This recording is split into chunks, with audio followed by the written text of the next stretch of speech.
Hello, good morning.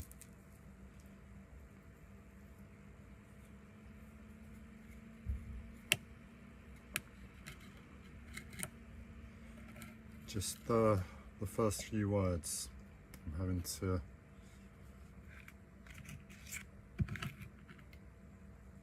having to make a little space for to come out.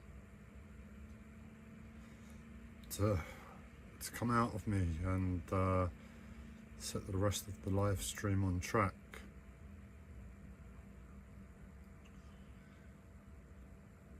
I must have woke up about an hour ago and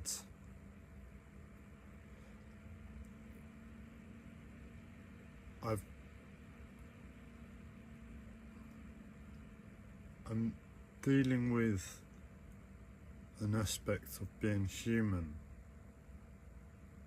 physical pain and ill health.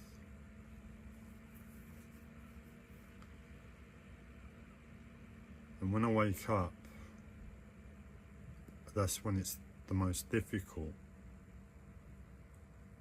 It's like, on one level the body's relaxed. It's just rested. So everything, when the eyes awake, appears calm. And that's really good, isn't it? That's what someone wants if they're in a lot of pain and a lot of distress and basically passed out because the pain was too much. It's good to wake up and find everything's calm again.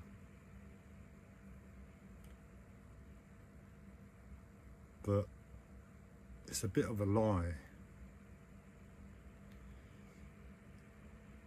And if one knows the pain, one knows the discomfort, one realizes is what looks calm, what looks like space to a previous situation a few hours ago where there was real pressure.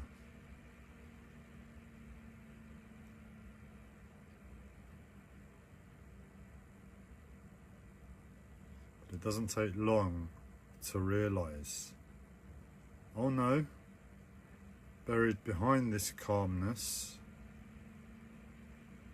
the pain is still present. The pain hasn't gone away. All that's happened is that I've sedated myself to the pain. I've forgotten the position my mind was in relation to my body. So in other words, the mind and body aren't connected 100%. And when we're awake, we go through a process of feeling the body. And as we feel the body, we're aware of the pain. And what we really should be doing is working through the pain. Oh, okay, my body's in pain again here. To fix that, I have to do X, Y, and Z to my hip, X, Y, and Z to my shoulder, my foot, to remedy it. So by the end of the day, the brain has a working image of what's going on with the body, and it's accumulated 12, 13, 14 hours worth of hard work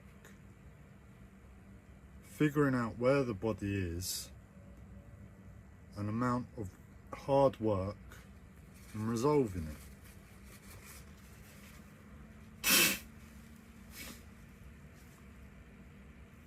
And that's the mind-body connection. When we go to sleep, what happens is that position, all of that hard work disappears. And we're presented with calmness again. When we wake up, oh, I've just had a good sleep. I'm I'm better now. I'm 100% better. But the truth is, we're actually worse. We've just lost all that hard work. The first job is to get back on top of it, to re-find that hard work that we've lost, and to keep building from that point. But when we wake up, it's a setback.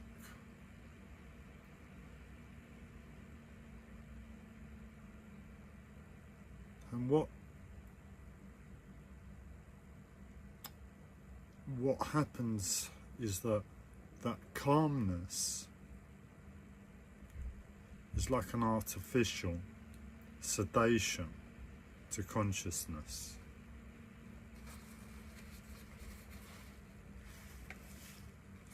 If life was simple, we were living by nature, we didn't have to come home and go to sleep at night because that's just the done thing.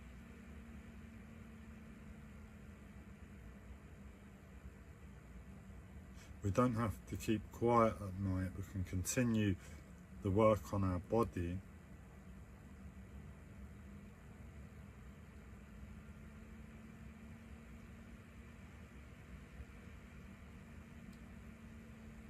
The body would find a natural place where it's like absolutely exhausted.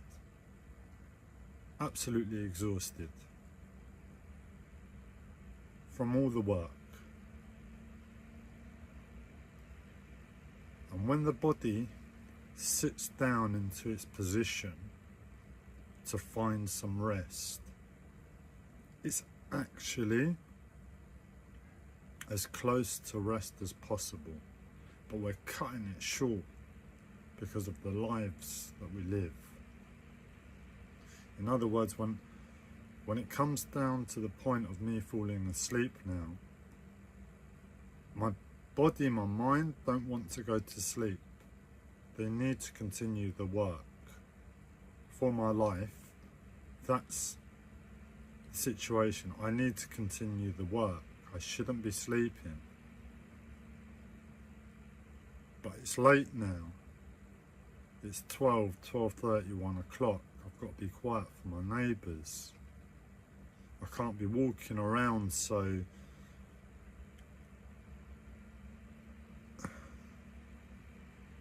awake in my body, fighting through pain, you know, a little movement here, a little knock there with that level of aliveness in the body can create a lot of noise. So we have to bring it down. We have to put our body in a place where it's aligned with the culture, aligned with the wider world, and that's not really suited for the body. So I keep passing out at the wrong time for the physical pain. And my body doesn't necessarily fall down in exhaustion, not always, and not 100%, not to the extent that it should be.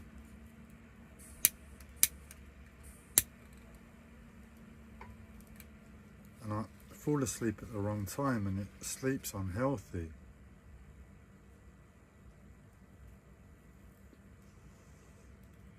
So when I wake up, all of that hard work is lost. And that's a real bummer.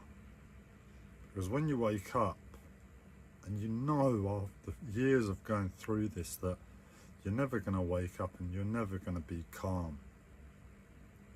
Not if that's how you went to sleep.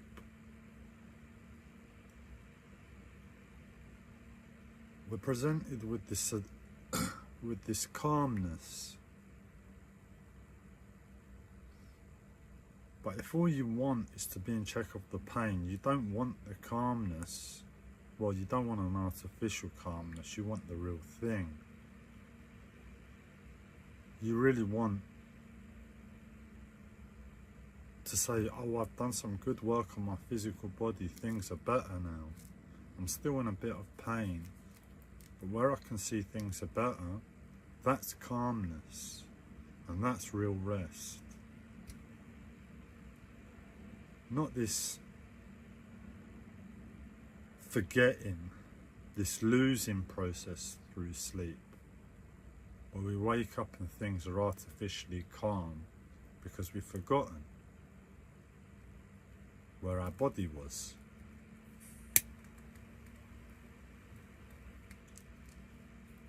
Because what happens is like when we wake up, we can feel our body more in a way. We've given it a chance to not work. We're not stuck in the same pathways and channels of the body and meridians and fixated on our hip, our shoulder, our foot that's causing us pain. We get a split-second break when we wake up and it's like, oh, I can see all my body, and because the calmness is there, that must be my body, everything's fine.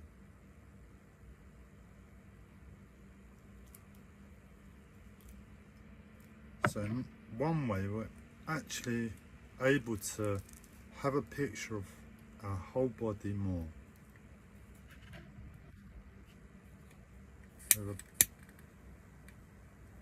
bigger picture of all of our body, but the truth is, to get to that, we've got to go back to the pain, back to the hip, the shoulder, the foot. And if you've been doing it for a few years now, it's a real killer to see your whole body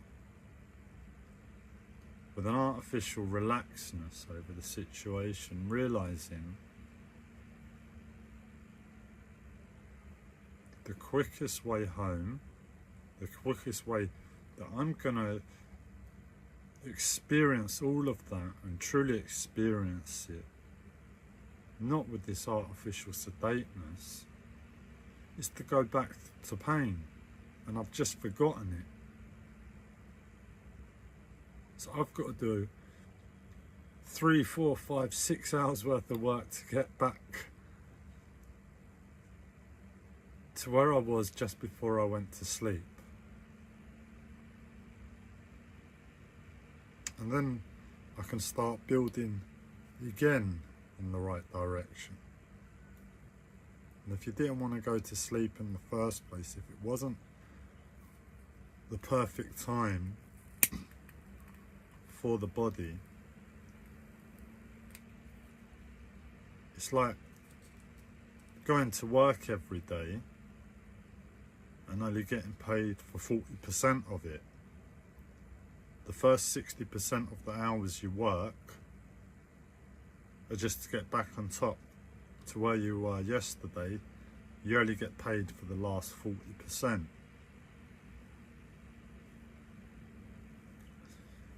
I don't care how much anybody loves sleep. If that's the situation that one finds themselves in, they will renounce sleep and aim for 100% pay packet instead of 40%.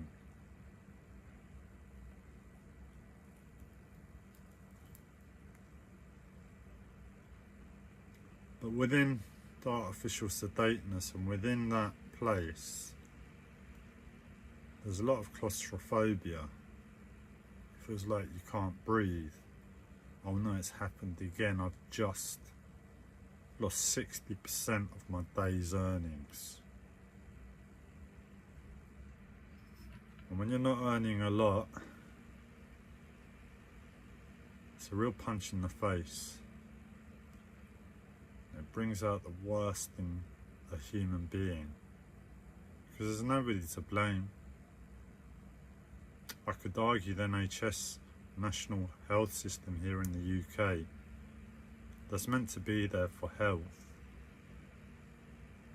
is an absolute joke, an atrocity to actually helping someone who knows what's going on with their body. They just can't help me. There are a few conditions that they're helpful for. If I break my arm, I'm going to hospital to get it fixed and plastered. But most of the medication isn't where it's at. Oh, you have X, Y, and Z problem. Here's a pill that will stop, without understanding what's really going on within the human body for that to take place. It's like I suffer with pain. So what's the remedy? Painkillers, isn't it? But I know through years of doing this and trying painkillers that they don't work. Not if I need to work every day at it. And sleep isn't helpful by wiping my memory. Painkillers just wipe our memory. And we need memory.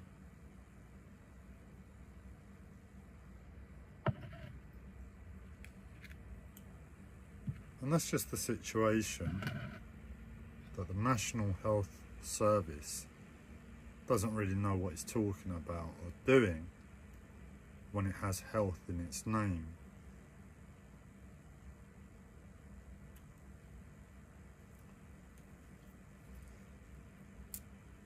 So it's to just accept that and get on. It's a really cold, hard place one finds themselves, and it brings out the worst in a human being,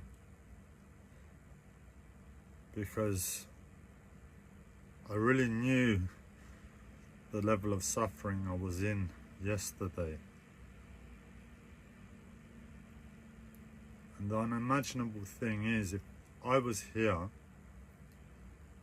in tune with that pain that's still in my body, and I'm aware it's still in my body, you would see a vastly different Gabriel right in this moment. But this Gabriel is sedated to the pain, and I'm able to function, I'm able to talk, I'm able to smoke and drink my coffee.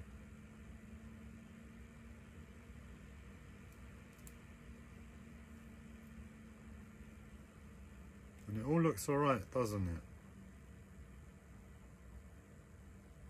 But I'd rather be crying like a little girl because the pain and the situation in my physical body is so bad. It's so bad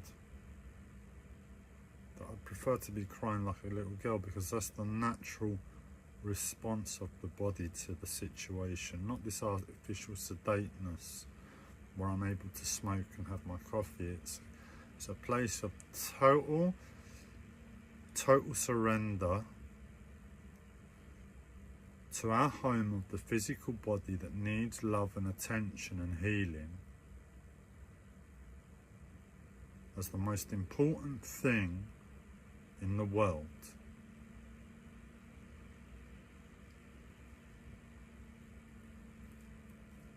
And that place says you'd be crying like a little girl.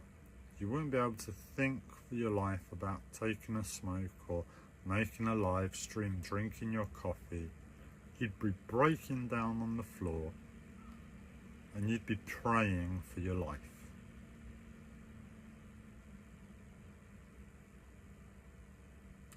But here I am, light-hearted voice, smoking as if everything is fine. But because I know of that situation and those parallels, there's a lot of space from here to me being broken down, not being able to do a thing, crying from the physical pain. And in that space, that's still us. That's still the human being, more than what's sitting here in front of us, in front of you. This is a lie. That's the truth.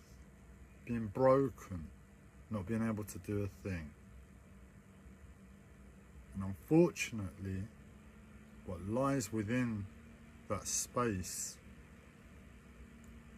is all the problems in one's head and heart. In other words, the heart says, I'm still a child to this world. The heart says, I understand love. And the brain's job is to know that.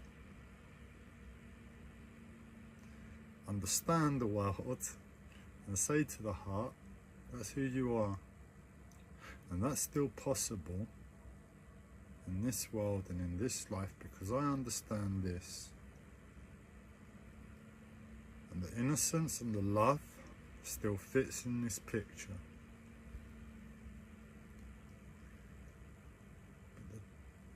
But the situation is that the picture of the world rarely gives space for innocence and love to feel safe. And the mind has to really be clear on the truth of that situation.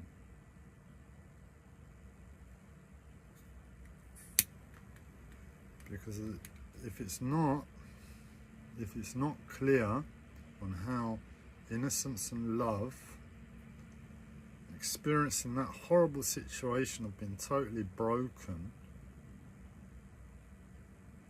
are safe at the very least in this life, in this world, one experiences darkness. And the mind will go to the most darkest of places.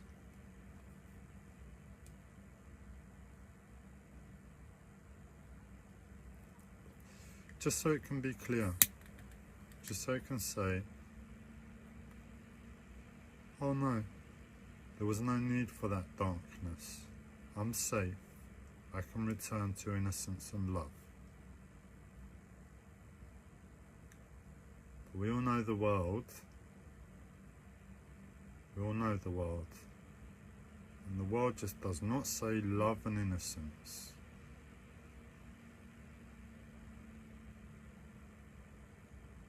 It says this can look like love, this can look like innocence,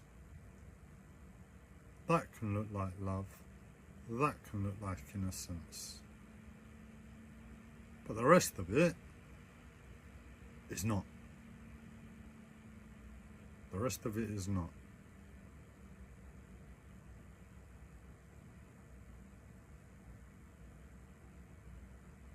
So at the very least, we just have to know that. Really be clear about that. And that's the hard work. We've got to say, well, that's me. Innocence and love being broken. And that's the world. Nothing I can do about it right now in the media. Somehow I need to find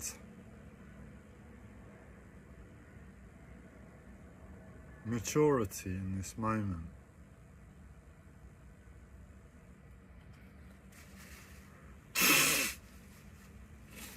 To just know that this is life and it's quite cold when we're innocence and love inside. It's a cold place. And we're sort of going through a process of nurturing and caring for ourselves.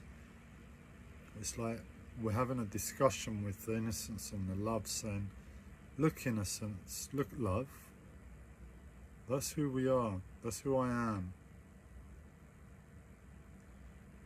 But right now, what innocence and love deserves is not present. Yet again, unfortunately, the best we can do to maintain innocence and love is going to require a lot of work and a lot more pain. It's just straight back to the regimented regime of being human in this world.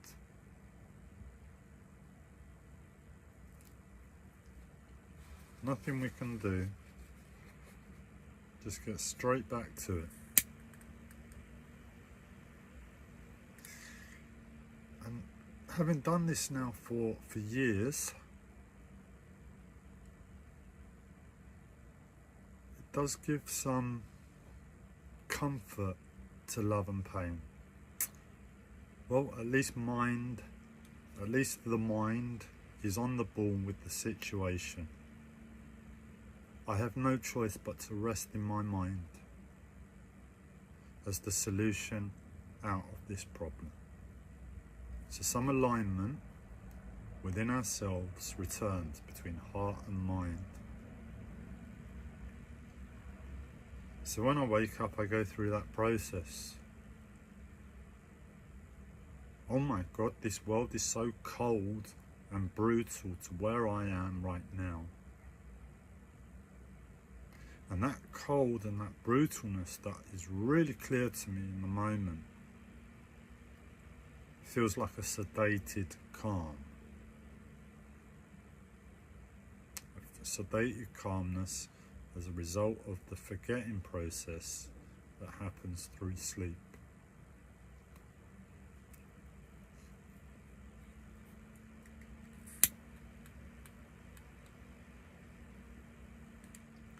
And I go through the darkness, I experience the darkness, so the innocence and the love can be highlighted. Because in that sedated calmness, it's like, oh no, this is innocence and love. But it's not. Innocence and love is broken, it's crying, it's screaming. It's even worse than it was before we passed out to sleep.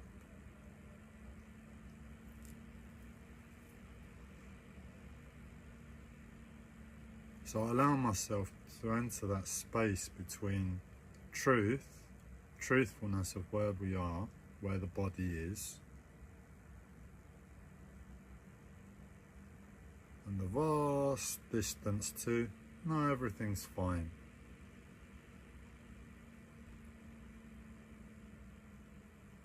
And I go through that darkness, I go through that process, and the panic in love, the panic in safety,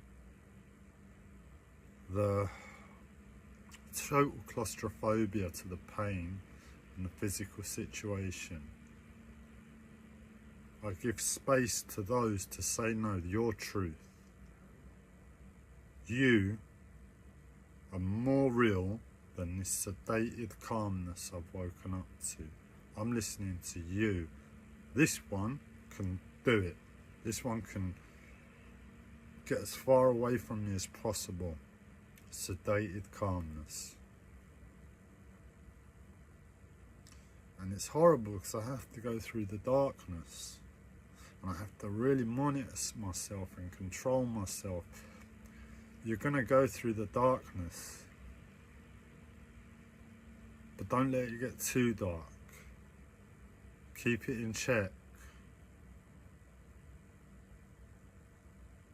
Don't make too much noise, because now is the time when panic sets in, when we touch that darkness of our situation and we realise we're not in control of our physical bodies, our voice, our mind in relation to truth.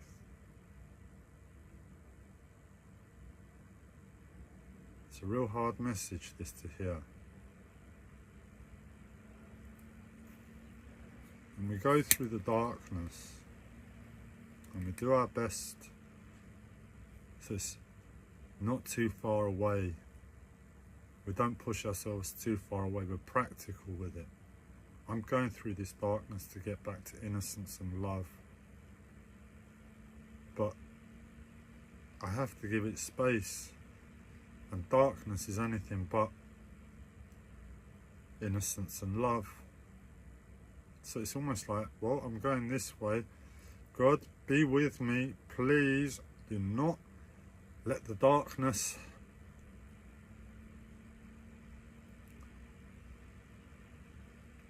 please do not let the darkness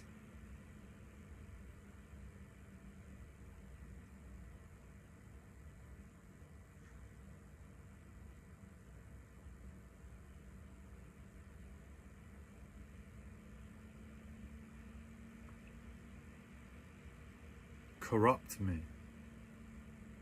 corrupt what I'm trying to do as innocence and love in this situation where I don't have a choice. Because I want to I want to rest. I want to get back to innocence and love, and I want to rest there. But if I'm not wise through the darkness, by the time I get back to innocence and love, I feel worthless as a human being. So it's a real juggling act, that process.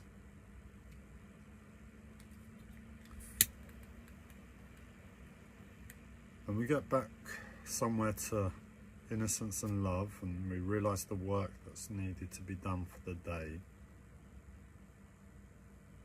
And our memory returns to us a little bit, and it's like, well, yeah, this is life, this is where we are.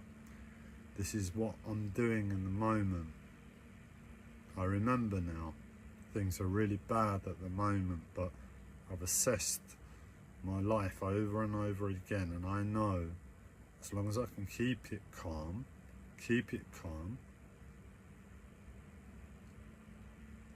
and steer away from this artificial sedateness, after a few weeks things should be okay and better again.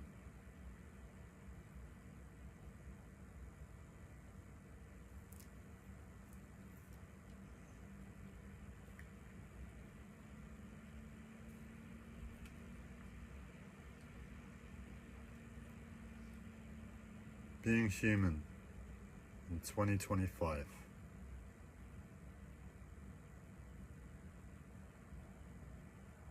All I want is innocence and love. But to be innocence and love, I have to be darkness as well. If I want sleep. I don't want sleep. All I want is innocence and innocence and love. But I have to be darkness if I sleep.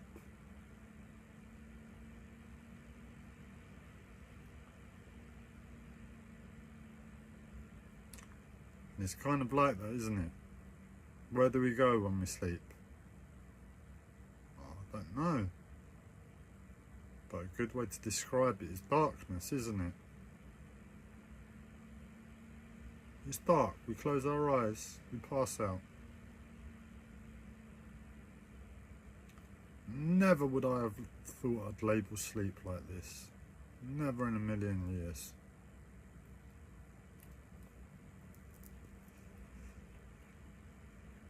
But the National Health Service should really know this as a fundamental. This is the human being, this is the human body, this is what everyone's going through. Let's get to the crux of the problem. One of the cruxes is sleep. Let's structure the whole National Health Service around, well, human-centric. Human-centric. Believe it or not, the National Health Service is not human-centric. What are they doing if they're claiming health? Who's the health for?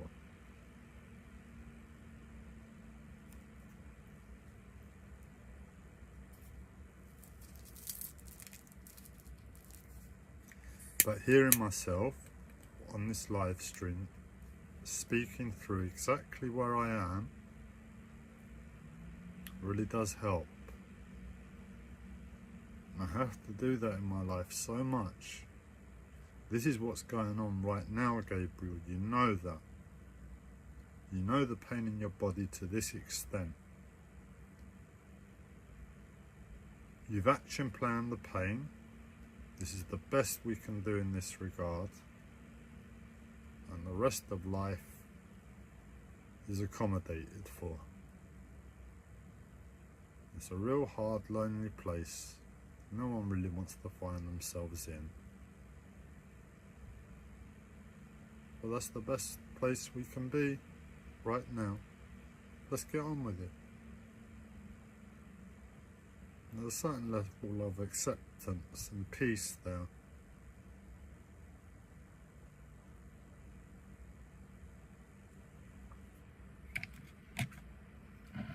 Don't worry about that too much.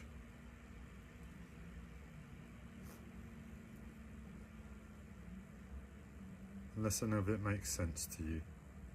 If it makes sense to you and you hear what I say,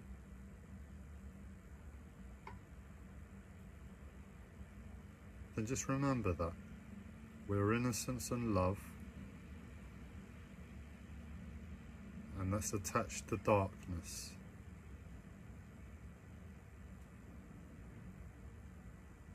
That's attached to darkness.